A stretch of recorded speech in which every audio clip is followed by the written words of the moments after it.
When I walked into that Pentagon City conference room, Brandon Walsh pointed to a folding chair in the corner. Not the mahogany table where the other executives sat, not even a regular chair. A metal folding chair like you'd find in a church basement. "Consultants sit over there," he said without looking up from his tablet. "This discussion is above your clearance level." The name's Ryan Matthews, by the way. 47 years old, and I've been handling defense contracts since before this kid learned what a security clearance was. 23 years since I left the Marines, but some lessons stick, like showing up early, like bringing the right documents, like not backing down when someone tries to put you in your place. I set my briefcase down next to the folding chair but didn't sit. The leather case held the signed authorization papers for an $850 million defense contract. Walsh's company needed that money to deliver their new battlefield communication system to the Pentagon. Without it, they'd miss every deadline and lose their government clearance. "I'm here as requested," I said, keeping my voice level. Walsh finally looked up. "Then sit where you're told. The adults are talking business." A few chuckles around the table. Scott, the finance guy, looked uncomfortable. Kevin and Aaron, two board members, smiled like they were watching a good show. The red recording light on the security camera stayed steady, standard protocol for any meeting involving classified defense contracts. I stayed standing. "There's something you should know before we start." Walsh's head tilted like a dog hearing a strange noise. "What's that?" "If you want me sitting in that corner chair," I said, "then by Thursday morning, $850 million won't be part of this contract anymore." The room went quiet. Then Lucas, another board member, actually laughed out loud. "Sure thing, Grandpa," he said. "Maybe you can threaten us with your walking stick next." More laughter. Walsh grinned and shook his head like he was dealing with a confused old man. "Enough," he said. "Sit down and let the professionals work. Look, I should explain how we got here. 6 months earlier, Walsh's defense tech company had won a major Pentagon bid for next-generation battlefield communications. Big contract, bigger ego, but they needed private capital to fund the initial development phase. The kind of money that comes with serious strings attached. My firm specializes in defense contractor financing. We've been doing it since the Cold War, back when handshake deals actually meant something. When Walsh's people first reached out, they were all smiles and honor to work with a veteran and respect for your service, right up until they thought they had the money locked down. The meeting that day was supposed to be a rubber stamp. Sign the final paperwork, release the funds, everyone goes home happy. Walsh had specifically requested I attend in person. "Important to have all stakeholders present," his assistant had said. I'd driven down from Baltimore, cleared my schedule for the whole afternoon, even brought Cuban cigars for after we closed the deal. Should have saved the gas money. Walsh pulled up his presentation on the wall screen. Timelines, technical specifications, confident projections about delivery dates they'd probably never hit. He talked like he was briefing generals, explaining basic military concepts to people who'd actually served. "These deployment schedules are aggressive," Scott said. He was one of the few people in the room old enough to remember when defense contracts actually got delivered on time. "They're necessary, not aggressive," Walsh shot back. "That's why we brought in outside capital." Amanda, another board member, nodded along. "If they don't like the terms, they can find another contractor." Walsh smiled at that. "They won't. We're the only game in town." I shifted my briefcase from one hand to the other. The motion caught a few glances. "You can leave that outside," Walsh said, not bothering to look at me. "We don't need consultants weighing in on technical specifications. I'll keep it here." His head turned slightly. "That wasn't a request. The case contains the authorization documents." A pause. Several people looked up from their papers. The incoming CFO watched our exchange, then looked away again. "We're not here to debate paperwork," Walsh said. "We're here to finalize the transfer." "Transfers require proper authorization," I replied. That got more attention. Walsh folded his hands like a teacher about to explain something to a slow student. "And who exactly do you represent in this room?" "The Capitol." Brief quiet. Not confusion. More like irritation. "That's being handled by our legal team," Walsh said. "Thanks for your input." Scott spoke up, more carefully this time. "We still haven't received final authorization confirmation." "Legal will handle it," Walsh snapped. "Let's move on." The discussion got louder after that, like volume could make the problems go away. I listened and watched who nodded when Walsh spoke, who smiled at his jokes, who stayed quiet when questions needed real answers. They'd decided who I was the moment I walked in with gray hair and a briefcase instead of a laptop. Former military meant outdated. Consultant meant expendable. They were wrong on both counts. Scott tried again. Before we continue, we need confirmation on fund authorization. Walsh waved it off. That's just paperwork. It's not, Scott said. Not at this level. Walsh's eyes narrowed. We've been working on this for months. Scott glanced at me. Quick look, then back to Walsh. Final release requires direct authorization. Walsh followed Scott's look, irritation sharpening. From legal. From the fund administrator. Scott corrected him quietly. From the contract authority. The room shifted. People stopped typing on their tablets. I met Walsh's gaze. That would be me. He studied my face like he was looking for some kind of tell, some sign I was bluffing. You're saying you control the contract funds. I'm saying I'm the designated authority for this specific defense contract. Nicole, one of the younger board members, scoffed. You? Yes. Walsh leaned forward in his chair. How much authority are we talking about? All of it. The room got very quiet. The private defense fund, I continued, accounts for the entire $850 million commitment. Without it, this contract cannot proceed. That's not what we were told, Walsh said. That's because nobody asked the right person. His expression started changing then, the kind of change that happens when someone realizes they might have made a serious mistake.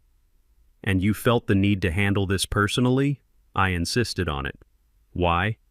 Because the last defense contract I delegated got canceled under poor management, cost the contractor their clearance and their business. Another pause. This one felt heavier. Scott nodded once. He's listed as primary authorization on all our paperwork. Walsh's voice got cooler. This meeting was supposed to be about final coordination. Final coordination requires someone who can approve the release, I said, or deny it. The incoming CFO finally found his voice. So this isn't just ceremonial. It never was. Walsh straightened up in his chair. Then maybe we should restart with proper introductions. We can, I said, if that's what you want. He hesitated, just for a moment, but long enough for me to see the wheels turning. See, I'd been invited into that room to decide whether $850 million in defense funding would move forward. I'd agreed to come in person because trust matters in government contracting. Because accountability does.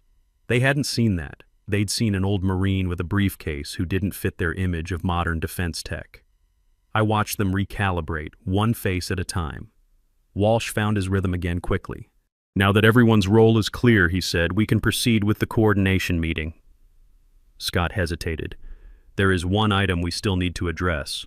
Walsh didn't look at him. We've covered the technical specifications. Scott tapped the folder in front of him. The conduct provision. Walsh's eyes lifted. That clause was standard government language. It wasn't, Scott replied. It was customized. I didn't interrupt. I let them find the details themselves. Nicole flipped through her copy of the contract. Here, Section 15. The incoming CFO leaned over to read. What does it say? Scott answered slowly. It ties fund release to professional conduct during all contract negotiations. Any documented behavior that materially damages working relationships allows for immediate contract suspension. Aaron finished reading the fine print. Without prior notice. Walsh exhaled hard. That's just legal protection. It's theoretical. It's operational, I said quietly. He turned to me. Our lawyers approved that language. They drafted it, I replied. At my specific request. A beat passed. You were concerned about professional conduct? Walsh asked. I was concerned about respect. Lucas glanced toward the security camera mounted near the ceiling. This meeting is being recorded. Standard procedure, Walsh said quickly. Security protocol. Yes, I said, for documentation. Scott adjusted his reading glasses. The provision doesn't require intent to cause damage, only documented impact and witness verification, Amanda added. Plus, the recording serves as evidence. Walsh closed his contract folder. This is getting off track. It's part of the signed agreement, Scott said, filed with Pentagon procurement and legally binding. The incoming CFO spoke up. Has this conduct clause ever been triggered? Once, I said. The room went quiet again. How did that end? He asked. The contractor lost their clearance and went out of business within 6 months. Walsh stood up. We're taking a 15-minute break. Chairs pushed back, conversations broke into whispers. Nobody made eye contact with me. As people filed out, the security camera kept recording, red light steady and indifferent. I stayed seated for a moment, then stood and followed the others into the hallway. The corridor outside was quieter, but not empty. 2 board members stood near the elevators, voices low. They stopped talking when they saw me. Walsh walked past without acknowledging me, already on his phone, already trying to manage the situation. Scott caught up to me near the water fountain. "Ryan, we need to talk." "Not yet," I replied. He nodded once. "Understood." I found a quiet alcove and took out my secure phone. 1 number. No hesitation. "Go ahead," the voice answered. "My business partner back in Baltimore." "Initiate the suspension protocol," I said. "Defense contract 7749-Alpha. Brief pause. "Full suspension?" "Yes." "Effective in 48 hours per standard procedures. Reason code?" "Professional conduct violation. Documentation in progress. Copy that. Pentagon notification will go out tomorrow morning." The line went dead. I didn't check my watch. I didn't second-guess the decision. 23 years of dealing with defense contractors teaches you when someone's crossed the line. When I turned back toward the conference room, Walsh was standing near the door. He looked less confident now, less sure of his position. "Look," he said, "maybe we got off on the wrong foot." "Maybe," I replied. His jaw tightened. "You could have clarified your role from the start." I tried. "That's not what I mean." "I know." He stepped aside to let me pass. Back inside, the room was trying to reset itself. Papers reorganized, coffee cups refilled, voices attempting their previous confidence. Walsh looked up as I took my seat. "We'll resume in 2 minutes." I placed my phone on the table, screen down. My briefcase stayed beside my chair. Scott watched me carefully. He didn't ask any questions. Smart man. The wall screen came back to life with projections that assumed $850 million still existed where it had that morning. Timelines that marched forward like nothing had changed in the last hour. I folded my hands and waited. Walsh clicked to the next slide. As we were discussing, the deployment timeline requires immediate fund release to meet the first milestone. "When do you need confirmation?" Kevin asked. "By end of business Thursday," Walsh replied. "Pentagon wants to see progress by Friday." "That's 2 days from now," Amanda noted. "Correct, which is why we need to wrap this up today." I cleared my throat. "There's been a development." All eyes turned to me. "The Pentagon will receive formal notification tomorrow morning that this contract is under administrative review." Walsh's face went pale. "What kind of review?" "Conduct assessment. Standard procedure when professional standards are questioned." "That's not possible," he said. "We haven't signed anything yet. The review covers all pre-contract negotiations," I replied, "including this meeting." Scott leaned forward. "How long does that review typically take?" "Minimum 48 hours? Maximum 30 days, depending on findings." Walsh stood up fast. "You can't do this. We have deadlines." "I can," I said. "And I have." "You don't understand," he said, voice rising. "We'll miss our Pentagon milestones. They'll cancel the entire program." "That's possible." Nicole spoke up. "What would it take to stop the review?" I looked around the table. "Nothing. It's already in motion." Walsh slammed his hand down. "This is blackmail. This is consequences," I replied. The incoming CFO was already pulling out his phone. "I need to call our legal team." "Good idea," I said. Walsh turned to his board members. "We can fight this. Challenge the provision." Scott shook his head. "We signed it. It's binding. There has to be something we can do." "There is," I said. Everyone looked at me. "Learn from it." Walsh's voice dropped to almost a whisper. "You're really going to destroy this company over a seating arrangement?" "I'm going to uphold professional standards," I replied. "The Pentagon expects contractors who can work respectfully with their oversight personnel. You've demonstrated that you can't." He opened his mouth to argue, then seemed to realize there was nothing left to say. Around the table, people started gathering their papers, speaking in lower voices, already distancing themselves from what was happening. I picked up my briefcase. "The review notification goes out at 0800 tomorrow," I said. "Pentagon procurement will receive a full report by Thursday noon." And for the first time since I'd walked into that room, Brandon Walsh understood that his company's future had just changed forever. The call came at 6:30 the next morning. Walsh's voice, tight and controlled. Ryan, we need to talk. I was already up, having coffee and reading the Pentagon procurement updates on my secure tablet. What about? You know what about? The review notification went out an hour ago, right on schedule. My board called an emergency meeting for this afternoon. They want answers. I took another sip of coffee. What kind of answers? The kind that might save this company. That's between you and your board. A long pause. What would it take to withdraw the review? It doesn't work that way. Pentagon procedure is Pentagon procedure. There has to be something. There is, I said. Wait for the results. You know what the results will be. I know what they should be. He exhaled hard. Look, I get it. I was out of line yesterday. But destroying an entire company over what? I interrupted. Over treating oversight personnel like garbage? Over assuming respect is optional in defense contracting?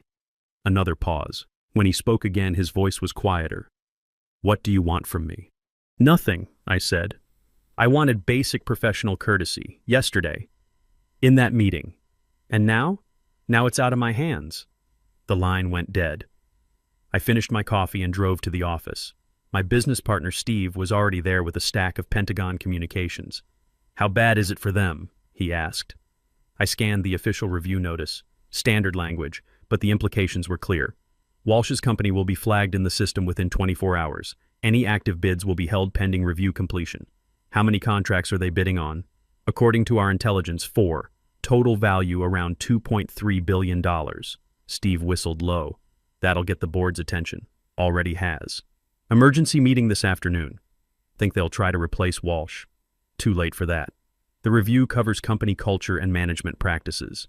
Changing CEOs mid-process just confirms there was a problem. My secure phone buzzed. Text message from a Pentagon contact, review team assigned. Expect preliminary findings by Thursday evening. I showed Steve the message. Faster than usual. High priority contract, he said. Plus the documentation is pretty clear cut. Around noon, I got another call, this time from Scott, the finance director. Ryan, I hope you don't mind me reaching out directly. Not at all. The board meeting is intense. Walsh is trying to blame this on miscommunication. What's your read? Half the board wants his head. The other half wants to fight the review. Fighting won't work. Pentagon doesn't back down on conduct issues. That's what I tried to tell them. But Walsh has convinced some people that this is just bureaucratic overreach. What's your position? I think we should have treated you with respect from minute one. But I'm not the CEO. No, I said. You're not. Is there any chance this review comes back favorable for us? I thought about the recording, the witnesses, the documented conduct provision that had been triggered. Scott, I'm going to be straight with you. The Pentagon takes contractor conduct very seriously, especially when it involves treatment of oversight personnel. Your company demonstrated yesterday that respect is optional in your corporate culture. I understand. The review will likely recommend enhanced oversight for any future contracts, possibly suspension from certain bid categories. For how long? Could be 6 months, could be 2 years. Depends on what else they find when they dig deeper. Scott was quiet for a moment. Any advice? Document everything that happened yesterday. Get your legal team ready for a thorough investigation, and maybe start looking for new leadership. Thanks for being honest. Good luck, Scott. Wednesday evening, Steve and I were reviewing quarterly reports when my phone rang. Unknown number. This is Ryan. Mr. Matthews? This is Colonel Patricia Hayes from Pentagon Procurement Review. Do you have a few minutes? Of course. I'm calling about the Walsh Defense Technologies review. I've finished the preliminary assessment. What did you find? The documentation is comprehensive. Security camera footage, signed conduct provisions, multiple witnesses, very straightforward case. What's your recommendation? Immediate suspension from all active bids, enhanced oversight requirements for any future contracts. Minimum review period of 18 months before full reinstatement. I felt no satisfaction. Just confirmation that processes work when they're followed correctly. When will this be finalized? Report goes to procurement leadership tomorrow morning. Official notification to the contractor by end of business Thursday. Thank you, Colonel. One more thing, Mr. Matthews. This is exactly the kind of accountability we need in defense contracting. Professional conduct matters. Yes, ma'am, it does. Thursday morning brought a final call from Walsh. His voice sounded hollow. It's over, isn't it? You'll have the official notification this afternoon. 18-month suspension. Our lawyers say that's basically a death sentence for a company our size. That's possible. You destroyed us. No, I said. You did. I just documented it. Over a folding chair, over respect, over the assumption that oversight personnel are disposable, over treating experience like it's a liability instead of an asset. The board fired me an hour ago. I'm sorry to hear that. Are you really? I thought about it. Yeah, I am. This didn't have to happen. What happens to my people? The engineers, the project managers, the support staff? That depends on whoever takes over. Maybe they'll learn something from this. And maybe they won't. Maybe not. A long silence. For what it's worth, Walsh said, I get it now. What I did wrong. Do you? Respect isn't something you give after someone proves they deserve it. It's something you give because they're human. That's a start. Too late for a start. Maybe. But it's something. He hung up without saying goodbye. Thursday evening, the Pentagon made it official. Walsh Defense Technologies was suspended from all federal contracting for 18 months. The company's stock dropped 40% in after-hours trading. Friday morning, I read that they'd announced a strategic restructuring and new leadership focused on cultural excellence. Corporate speak for, we're probably going out of business, but we're going to try not to.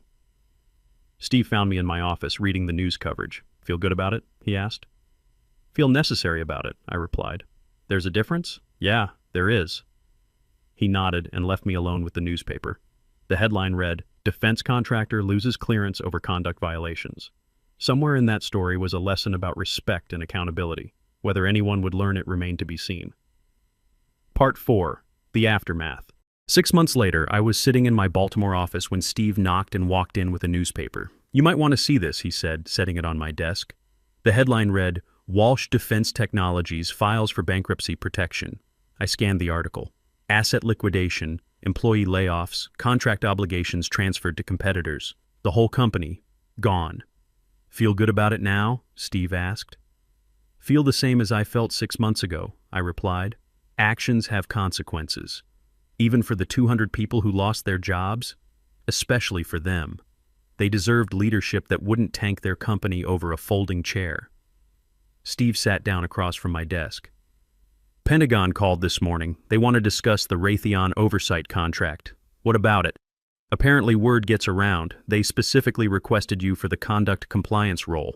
I leaned back in my chair. How much? $12 million, 3-year term. They want someone who will actually hold contractors accountable. Interesting. More than interesting. It's a new kind of contract. Pentagon's creating a whole program around contractor conduct oversight. They're calling it the Professional Standards Initiative. Because of what happened with Walsh? Because of what happened with Walsh and apparently a dozen other incidents they haven't made public. Defense contractors treating oversight like an inconvenience instead of a partnership. I thought about that. So one folding chair turns into a government program. One folding chair and one person willing to document it properly. The secure phone on my desk buzzed. Text from Colonel Hayes. Professional Standards Initiative approved. Interested in leading the pilot program? I showed Steve the message. That's a big deal, he said. You'd basically be writing the playbook for how defense contractors treat oversight personnel. Yeah, it is. You interested? Before I could answer, my regular phone rang. Unknown number. This is Ryan, Mr. Matthews. This is Jennifer Walsh. I recognized the name. Brandon Walsh's daughter. I'd seen her mentioned in some of the news coverage about the company's collapse. What can I do for you? I wanted to thank you. That caught me off guard. Thank me? For holding my father accountable. For not letting him get away with treating people badly. I'm not sure thanks are necessary. They are. You probably don't know this, but my dad treated everyone that way. Employees, vendors, family.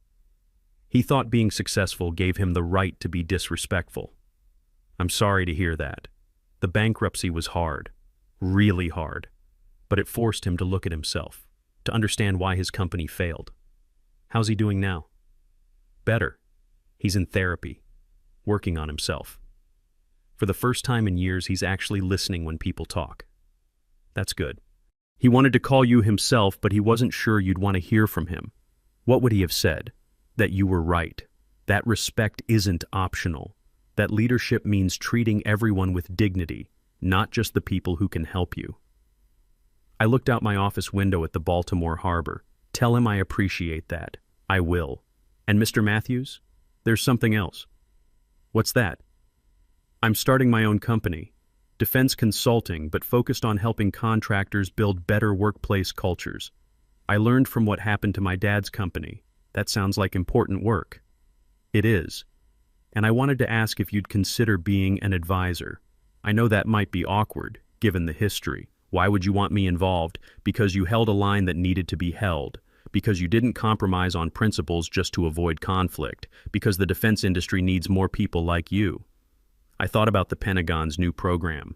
About 200 people losing their jobs because their CEO couldn't show basic respect. About the dozens of other incidents Colonel Hayes had mentioned. Send me your business plan, I said. I'll take a look. Really? Really? But Jennifer? Yes? If you ever treat anyone the way your father treated me that day, I'll shut you down just as fast. She laughed. I wouldn't expect anything less. After she hung up, Steve was grinning at me. What? You're going soft in your old age. I'm 47, not 67, and I'm not going soft. I'm being practical. How do you figure? Better to help build good companies than keep tearing down bad ones. Steve nodded. So what about the Pentagon program? I picked up my phone and started typing a response to Colonel Hayes. What are you telling her? That I'm interested. With conditions, such as full authority to suspend contracts for conduct violations, real-time documentation requirements, and mandatory respect training for all contractor executives. Think they'll agree to that? If they want the program to work, they will. I finished the text and hit send. Within 30 seconds, my phone buzzed with a reply. All conditions approved. When can you start? Steve read the message over my shoulder. Looks like you're about to become the Pentagon's conduct enforcement guy. Looks like it. Any second thoughts? I thought about Brandon Walsh's voice on that last phone call. About his daughter learning from his mistakes. About 200 people losing their jobs because one person couldn't show basic respect. None. That evening, I was packing up my office when I found the Cuban cigars I'd brought to that Pentagon City meeting 6 months earlier. Still in their original box. Never opened. I thought about throwing them away. Then I thought about saving them for when the Professional Standards Initiative was up and running, for when defense contractors understood that respect wasn't optional, for when people like Brandon Walsh learned to shake hands instead of pointing at folding chairs. I put the cigars in my briefcase and headed home. Some lessons are worth the wait. The next morning, I drove back to Pentagon City for my first meeting as director of the Professional Standards Initiative. Same building, different conference room. When I walked in, 12 defense contractor executives stood up and waited for me to sit down before taking their own seats. Nobody pointed to a folding chair. Progress. You know what I learned that day in Pentagon City? Respect isn't something you give people after they prove they deserve it. It's something you give them because they're human beings sitting at the same table. And when you forget that simple truth, it doesn't matter how smart you are or how much money you control, you'll eventually find yourself explaining to an empty boardroom why your company doesn't exist anymore.